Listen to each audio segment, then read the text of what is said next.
This week on Home by Novogratz.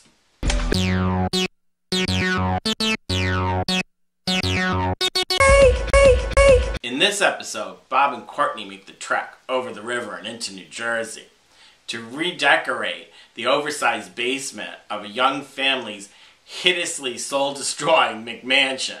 This is quite the change from the multi-million-dollar Hamptons houses we saw Courtney do complete renovations of just a year or so ago. But it's the economy, stupid. We see that the Novogratz are still living in their million-dollar mansion on the highway. And just like everyone else in America, they're struggling to pay their huge mortgage at the same time being offered much less for their house than what they paid for it.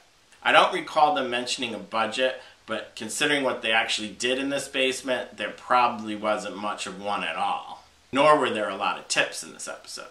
Bob, who's basically an overgrown kid himself, immediately comes up with the idea of putting a fun slide next to the staircase so that the kids can slide their way down into the basement. It's a great way to integrate their whole idea of making the basement a fun place for both the adults and the kids. But they seem to have totally blown their design wad in this one feature. And once the staircase/slide is done, they're pretty much run out of ideas. Courtney jazzes up the staircase with some fun paint, which is cool, and would seem much cooler if we hadn't seen her do almost the same exact thing just last week. I hope she doesn't paint the staircase every week. Other than that, they relied on a lot of their old tricks we've seen 100 times. They did a photo collage wallpaper.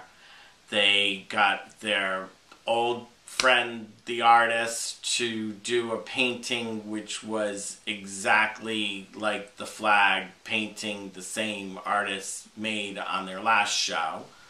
They bought some cool stuff, a card table and some fun toys for the kids. Courtney gives us tip number 1, which is somewhat unhelpful. It tells us that custom woodwork is not as expensive as you would think. Still doesn't say it's inexpensive. It just says it's not as horrendously expensive as you would imagine. The custom bar that they make such a fuss over is actually really pedestrian, basically like a microwave in a dorm fridge holding up a countertop. They get slightly more creative in the kids' side, putting up a cork wall so they can tack up their paintings, painting one wall with chalkboard paint. Then they install big heavy rolls of paper that look like they could fall and kill a kid on another wall, but whatever. I guess if they haven't killed one of their 7, then they know what they're doing. Tip number 2 from Courtney is even lamer than number 1. She rips up some hideous chocolate brown wall-to-wall carpeting and puts down a lighter color of carpet tile, and then acts like she's just invented like frozen toaster pastry or something.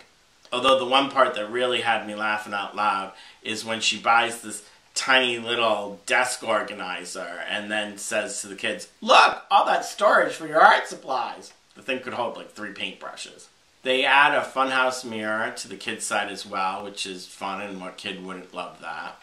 Overall, the family is happy, delighted in fact, with the space. Dad says his favorite part is the bar, which probably because he felt he had to say that, but then he admits that secretly his favorite thing is the slide.